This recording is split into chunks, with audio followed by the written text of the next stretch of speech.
परीक्षा जो हुआ था 6/6/2023 का, उसका सेट डिस्कशन करा रहे हैं और आज हम इंग्लिश का कराएंगे। तो इंग्लिश में आपको देखना क्या है, सबसे पहले मैं पहला प्रश्न आपको सामने है, जैसे ही प्रीपोजिशन का आ जाए तो आप फिर से रिवाइज कर लीजिए कि ये ब्रिज शब्द आए और रिवर आए तो आपको अक्रॉस लगाना है, क्योंकि ब्रिज को रिवर को पार करने के लिए आपको ध्यान रखना है अक्रॉस शब्द का यूज होता है, डी हो जाएगा।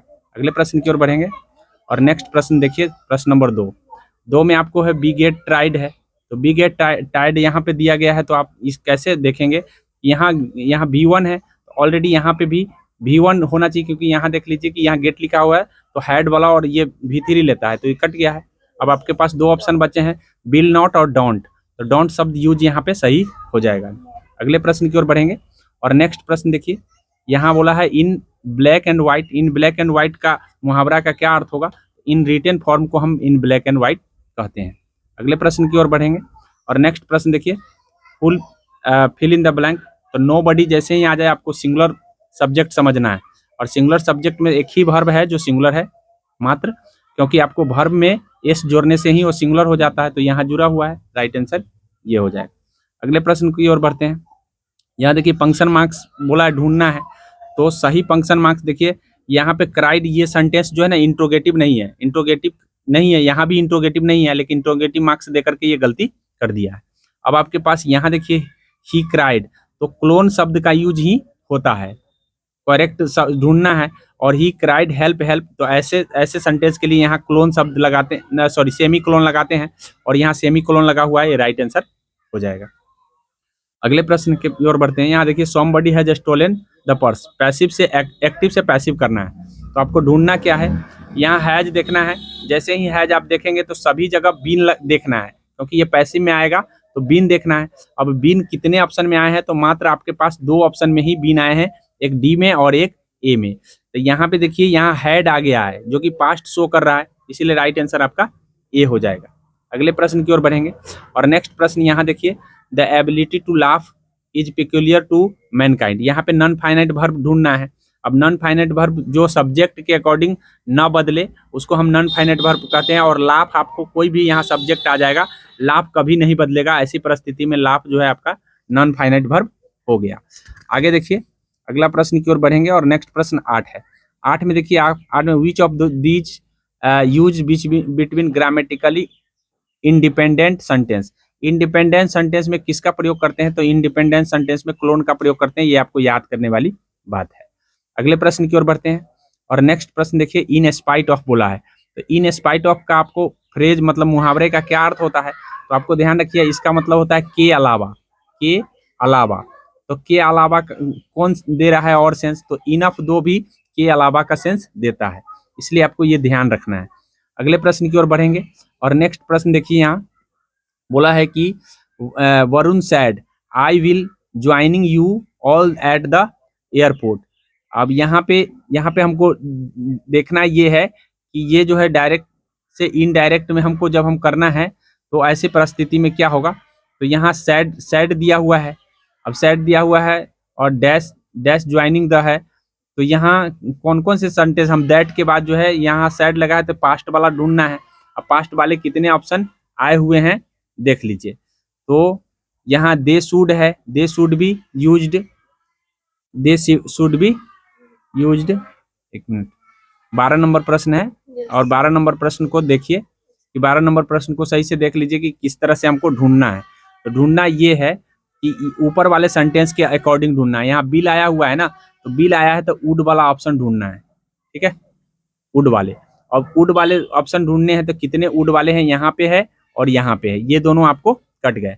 अब दोनों कट गए तो यहाँ देखिए आई वुड भी दिया हुआ है, यू ऑल, और यहाँ पे दिया है ही वुड बी, तो यहाँ वरुण सैड दैट, तो ही से शुरू होना चाहिए, या तो सब्जेक्ट के अकॉर्डिंग यहाँ सब्जेक्ट होता है, तो वरुण के लिए ही शब्द का ही यूज होगा, न कि आई का, ठीक है। वरुण के लिए यहाँ पे देखिए आई शब्द जो है ना वरुण के अकॉर्डिंग बदलेगा, तो वरुण के लिए ही का प्रयोग करेंगे, न कि हम आई का, इसलिए आई का प्रयोग नहीं कर सकते हैं, इसलिए गलत हो गया। अगले प्रश्न की ओर बढ़ेंगे और नेक्स्ट प्रश्न यहाँ देखिए, बोला है कि everyone dash reward, everyone dash reward. अब यहाँ एवरीवन हम बोले हैं कि एवरीवन क्या है, तो ये सिंगुलर होगा, तो सिंगुलर ढूंढना है, ये पुल्लर होता है, ये भी पुल्लर होता है, और ये भी प्लूरल है। तो ऑप्शन एक ही है जो सिंगुलर है। अगले प्रश्न की ओर बढ़ेंगे और अगला प्रश्न आपको है select the alternative which has express at a stretch. At a stretch का मतलब आपको बताना है कि एट ए स्ट्रेच का क्या मतलब होता है। तो at one time without stopping, अगर हम बिना स्टॉपिंग के हम तुरंत ही एक ही समय करते हैं तो उसको हम क्या कहते हैं, एट एट ए स्ट्रेच बोलते हैं, उसको एट ए स्ट्रेच बोलते हैं। आपको आइडम्स फ्रेसेज है, मुहावरे हैं, आपको याद रखना है। अगले प्रश्न की ओर बढ़ेंगे और नेक्स्ट प्रश्न बोला है कि भाई आपको वर्ब से है most boys like playing games. तो कौन सा वर्ब, नॉन फाइनाइट वर्ब ढूंढना है, नॉन फाइनाइट वर्ब। तो नॉन फाइनाइट वर्ब वे वर्ब होते हैं जो सब्जेक्ट से कोई मतलब उसको लेना देना नहीं होता है। तो सब्जेक्ट से कोई लेना देना नहीं है, तो यहाँ पहला वर्ब, यहाँ पे ये देखिए बॉयज के साथ लाइक लगाया मतलब यानी V1 लगाया। तो जैसे ही यहाँ सीधे लड़का होता, एक लड़का होता, तो इसका मतलब है कि ये एस लग जाता, लेकिन इसमें कभी नहीं आप बदल सकते हैं, हमेशा प्लेइंग की प्लेइंग ही लिखाएगा, हमेशा प्लेइंग की प्लेइंग, चाहे कोई आ जाए प्लेइंग लिखाएगा। ऐसी परिस्थिति में प्लेइंग जो है ना नॉन फाइनाइट वर्ब है, इस बातों को ध्यान रखेंगे। अगले प्रश्न की ओर बढ़ेंगे और अगला प्रश्न देखिए, अगला प्रश्न है कि वाइल स्टैंडिंग अप,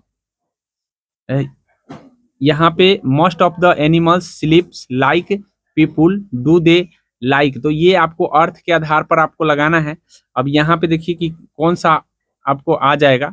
तो राइट आंसर जो हो जाएगा आपको ये हाउ एवर होगा, ठीक है।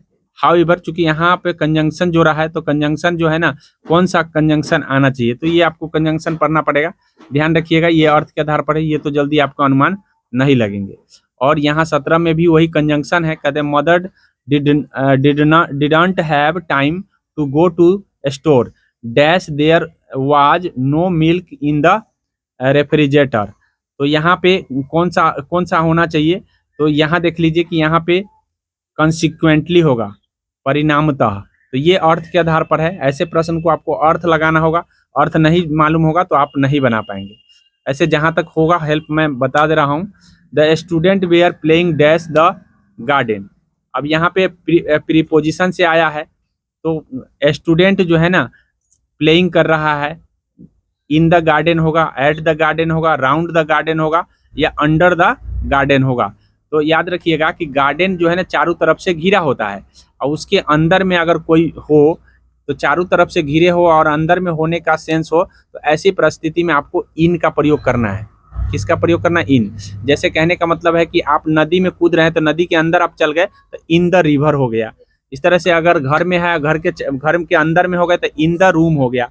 तो ऐसे परिस्थिति में आपको ध्यान रखना है कि बच्चा जो खेल रहा है, बोला है कि स्टूडेंट्स वे आर प्लेइंग, खेल रहे हैं कहाँ, तो गार्डन में। तो गार्डन के तो अंदर में ना होंगे, गार्डन चारों तरफ से होगा, उसके अंदर में एक बच्चा होगा, तो इन द गार्डन हो जाएगा। इस तरह से आपको ध्यान रखना है।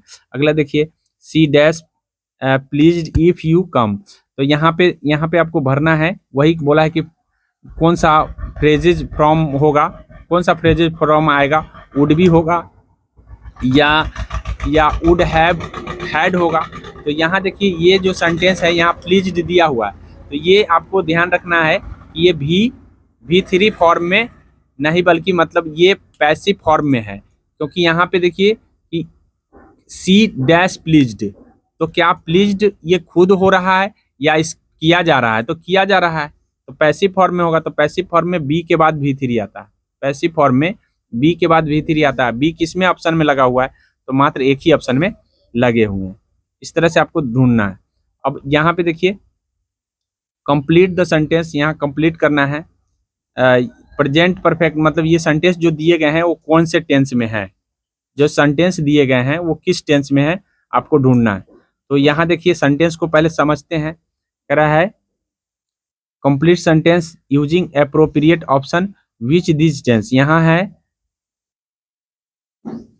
Tense is use express general truth and facts, general truth and facts, ये कौन से टेंस में होना चाहिए। तो ये आपको ध्यान रखना है कि प्रेजेंट इंडेफिनिट, यहाँ ट्रूथ एंड फैक्ट्स जो है ये V1 है और यहाँ भी V5 है और ये भी V5 है, क्योंकि एस लगने के बाद वो V5 बन जाता है। ऐसी परिस्थिति में वो इंडेफिनिट में यूज होता है। किस में होता है? इंडेफिनिट, और वो भी प्रेजेंट में। या जनरली आपको कोई भी फैक्ट का यूज इंडेफिनिट में ही होता है। जनरली कोई भी फैक्ट या सच्चाई का यूज किस में होता है? तो वही बोला है कि कौन सा सेंटेंस में आपको ट्रूथ एंड फैक्ट्स रहते हैं, तो प्रेजेंट इंडेफिनिट में रहते हैं। तो प्रेजेंट इंडेफिनिट एक ही ऑप्शन में डी में दिया है। तो इस तरह से हमने इंग्लिश आपको करा दिया है। अब अगले प्रश्न की ओर बढ़ेंगे। अगला प्रश्न आपका है मैथ से। मैथ्स में देखिए कि अवरोधी समीकरण, तो हम आपको बताए थे कि समीकरण युग्म जो होंगे आपको 3 तरह का होगा। एक होगा विरोधी, एक होगा अविरोधी, एक आश्रित होगा। तो हमने 3 तरह का प्रश्न को बताए थे और 3 तरह के युग्म को बताए थे, शायद आपको ख्याल होगा। तो बोला है अविरोधी युग्म में हमने बता दिया था कि कैसा हल होगा। तो अविरोधी में केवल एक हल होते हैं, आश्रित में अनंत हल होते हैं, और विरोधी में कोई हल नहीं होते। तो ऐसे प्रश्न आए हुए हैं एग्जाम में, उसको आपको बार बार रिवाइज करना चाहिए। वैसे हम वीडियो के माध्यम से आपको उसको भी बना करके हम बता देंगे जाने से, मतलब एग्जाम होने से पूर्व। आ जाइए, कहने का मतलब है तो इसका राइट आंसर आप ढूंढ लिए होंगे। इसका राइट आंसर क्या हो जाएगा?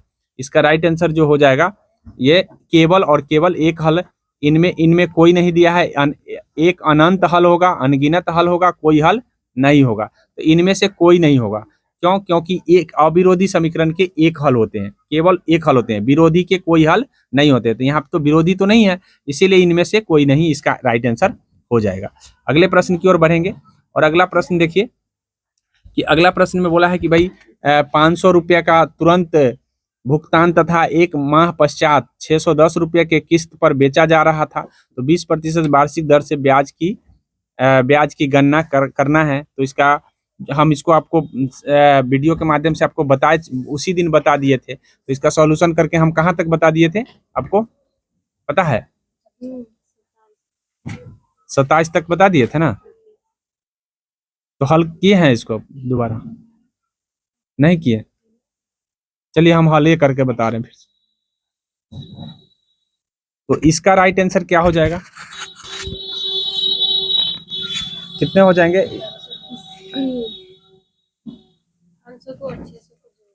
हाँ, तो कितना हो जाए? 1110। ये देखिए, इसमें जो है ना 20% लाभ भी तो है, 20% इसमें लाभ है। तो लाभ अगर हटा देंगे, हमको क्रय मूल्य पूछा है, नगद मूल्य क्या होना चाहिए। तो नगद मूल्य क्या होना चाहिए? तो यहाँ पे देख लीजिए कि 20% का लाभ हुआ है। तो ऐसी परिस्थिति में आपको 1110 रुपया टोटल हो रहा है। कितना हो रहा है? 1110 रुपया।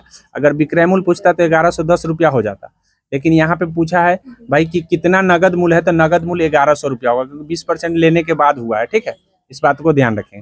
अब यहाँ देखिए बोला है कि y अक्ष पर एक ऐसा बिंदु ज्ञात कीजिए जो बिंदु इतना और इतना के समदूरस्थ हो। तो समदूरस्थ होने के लिए हमने आपको तरीका बता दिया है, और ये बोर्ड पर बताने में सही रहेगा, क्योंकि यहाँ पे बताने में हमको कठिनाई हो रहा है, इसीलिए ये बोर्ड पर आपको मैथमेटिक्स हम बताएंगे।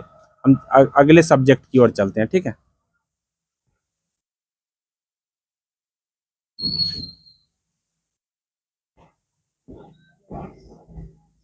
क्या नंबर है?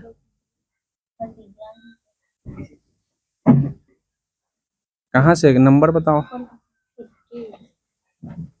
यही ना है? हाँ, चलिए। बोला है निम्नलिखित में से मिट्टी कटाव का प्रमुख कारण कौन है? मिट्टी कटाव का प्रमुख कारण मतलब मिट्टी काहे कटता है? तो बोला है वन के कारण। तो वन से थोड़ी मिट्टी कटता है जी। ठीक है, मिट्टी कटने का मुख्य रीजन क्या है ये पूछा है। तो जल के कारण कटता है, याद रखेंगे। कृषि से नहीं कटता है, बल्कि जल से कटता है, क्योंकि जल होगा, बहेगा तो कट जाएगा। नहीं पता है कि जब बाढ़ आता है तो मिट्टी कटता है ना, तो जल से। मुख्य कारण क्या हो जाएगा? जल। अगला प्रश्न की ओर बढ़ते हैं। और अगला प्रश्न देखिए 47 है। संयुक्त राष्ट्र पर्यावरण कार्यक्रम का मुख्यालय। तो ये जितना भी हम संस्था है सबका हम वीडियो बना चुके हैं, आप जाके एक बार देख लीजिएगा। ठीक है, इसका मुख्यालय UNEP का मुख्यालय जो है नैरोबी केन्या में पड़ता है। ठीक है, नैरोबी केन्या में। अगले प्रश्न की ओर बढ़ेंगे। बोला है कि बाह्य विलयन डैश होने पर कोशिका का आयतन बढ़ जाता है। तो बाह्य विलयन कैसा होगा जिससे कोशिका का आयतन बढ़ जाएगा? तो ध्यान रखेंगे, हाइपोटेनिक होने पर वो कोशिका का आयतन बढ़ जाता है। हाइपोटेनिक हो जाएगा, बाह्य विलयन जब हाइपोटेनिक हो जाएगा तो कोशिका का आयतन बढ़ जाएगा। इस बातों को ध्यान रखेंगे। अगला है, बोला है एमटीपी का विस्तार क्या है, मतलब एमटीपी किसके लिए हम प्रयोग करते हैं।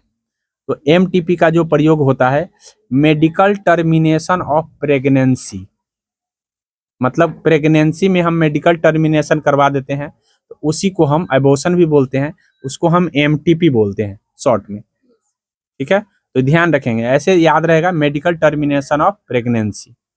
आगे है जड़त्व का एसआई मात्रक। तो जड़त्व का एसआई मात्रक वही होगा जो बल का होता है।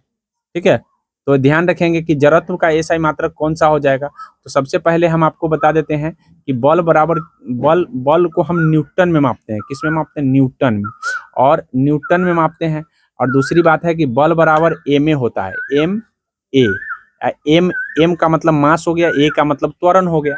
अब हम मास को हम केजी में मापते हैं तो केजी वाला तो आएगा ही आएगा, और केजी के साथ खाली केजी नहीं है, ए भी है इसमें, तो हम ए को त्वरण कहते हैं। त्वरण को हम मीटर प्रति सेकेंड स्क्वायर में मापते हैं, मीटर प्रति सेकेंड स्क्वायर। तो स्क्वायर वाला कहाँ दिया हुआ है? त्वरण को हम स्क्वायर वाला ऑप्शन कितने में दिए गए हैं? तो एक ही ऑप्शन दिए गए हैं जो कि आप यहाँ देख रहे हैं। ठीक है, तो माइनस में हो जाएगा, बटा में होता है तो यहाँ माइनस में, तो राइट आंसर यहाँ डी होना चाहिए।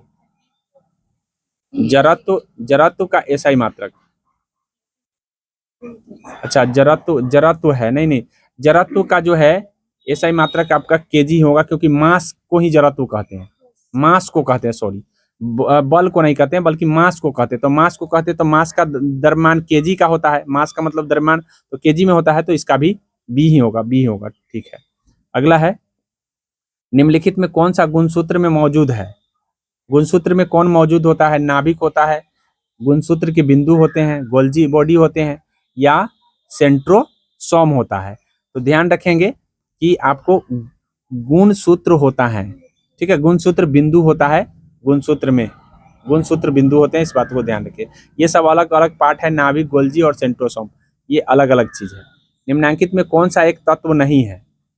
कौन सा एक तत्व नहीं है ये बोला है, तो तत्व ब्रोमीन तो अधातु है तो तत्व है ही, ऑक्सीजन अधातु है तो तत्व है ही, जिंक धातु है तो ये भी तत्व है ही। तो तत्व कौन नहीं है? मार्बल जो है तत्व नहीं है, इस बातों को ध्यान रखेंगे, मार्बल कोई तत्व नहीं है। निम्नलिखित में से कौन सा कवक के उदाहरण है? कवक तो आपको पता होना चाहिए कि ईस्ट एक कवक है, और टोडस्टूल भी एक कवक है, अर्थात इसमें जो होना चाहिए इनमें से सभी होगा, इनमें से सभी। ठीक है, पुकियानिया भी एक कवक है।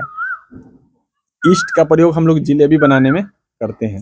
ये एक कोशिकीय है, याद रखिएगा, ये एक कोशिकीय जीव है जिसका जनन अलैंगिक होता है, इस बातों को भी ध्यान रखेंगे।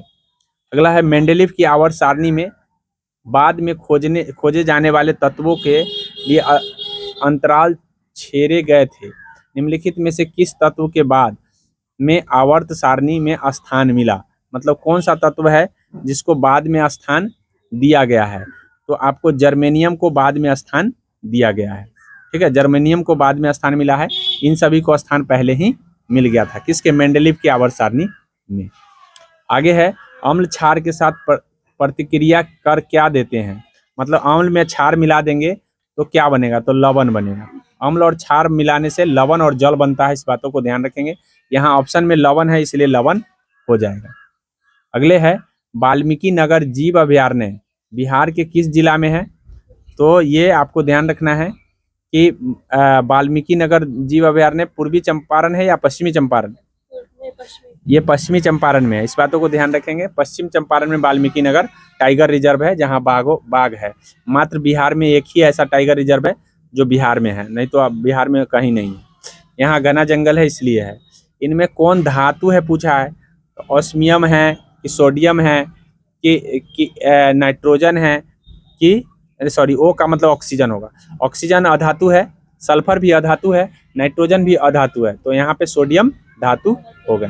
ठीक है, आगे है अगला प्रश्न देखिए, अगर किसी वस्तु का विस्थापन समय के वर्ग का समानुपाती हो तो वस्तु की गति कर रही है।